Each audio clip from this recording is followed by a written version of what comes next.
Oh, welcome.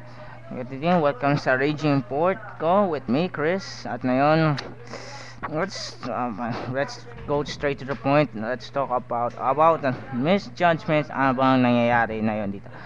Well, mga recent mga recent 4 days mga recent 4 days ago or mga 1 week pass. Medyo parang may nangyayaring judgment dito. Kaya title ko is all about misjudgment.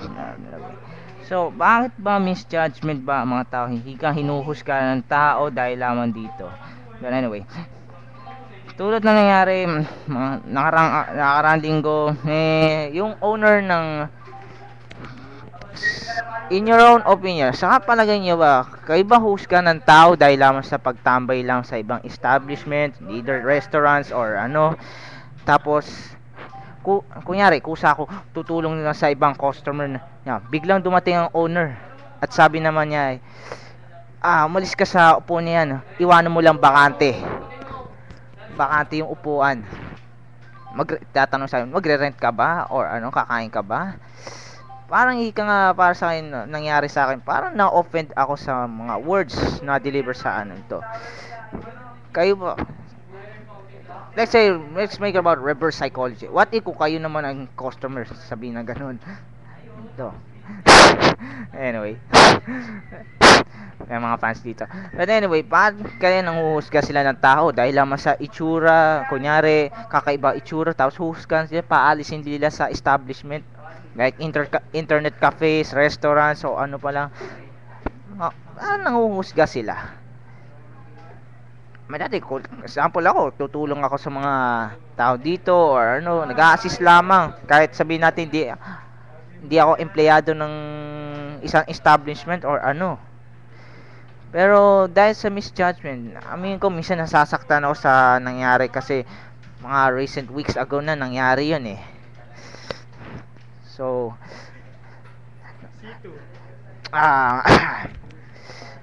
sa inyo palagay, tama ba sa mga owners tama ba ang ginawa nyo, no? Minsan sabihin natin masama magtambay. Oo, sabihin natin masama.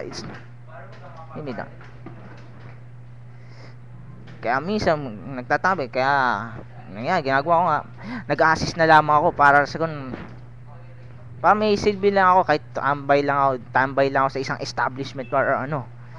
Pero afterwards, yung owner mismo nagalit.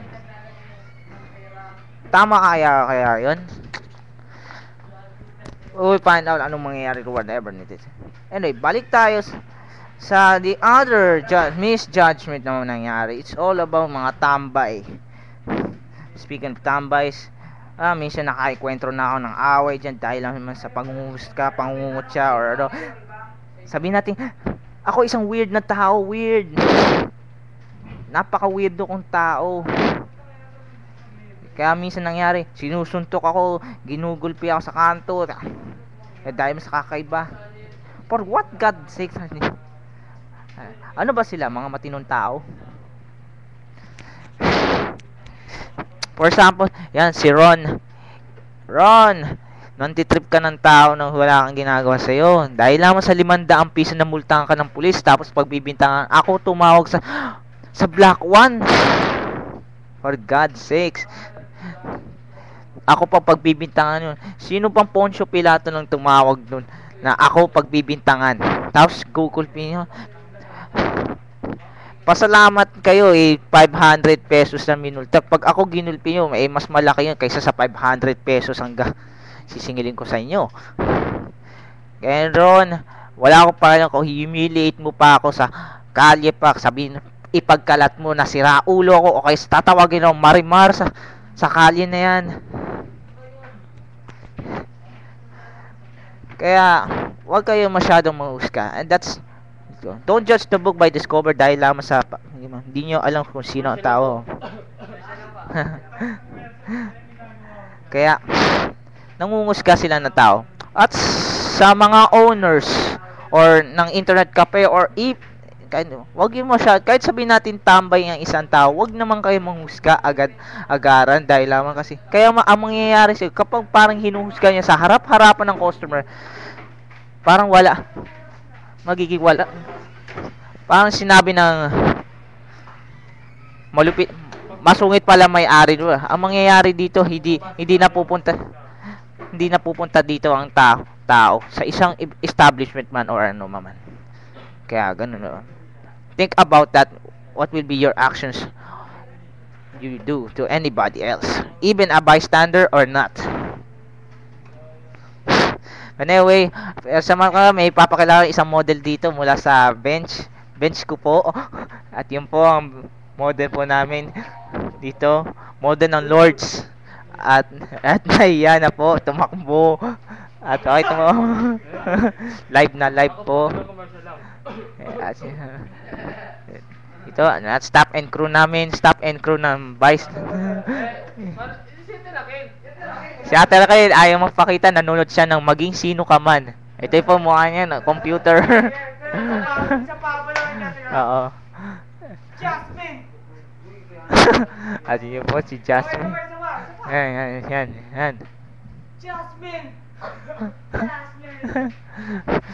At hinanap po niya si Jasmine Curdy. Anyway, ilan po kung tatandaan nyo. Hindi ko na lang pinipinpoint kung sino yung owner na yun or whatever it is. Pero, yun lang sasabihin ko, wag naman kayo mag-misjudge ng tao dahil lang sasabihin mo ka lang mahirap tapos papalisin nyo. Kaya ganon. So, hanggang dito na lang po ang Raging Reports. See you next time. Diyan eh!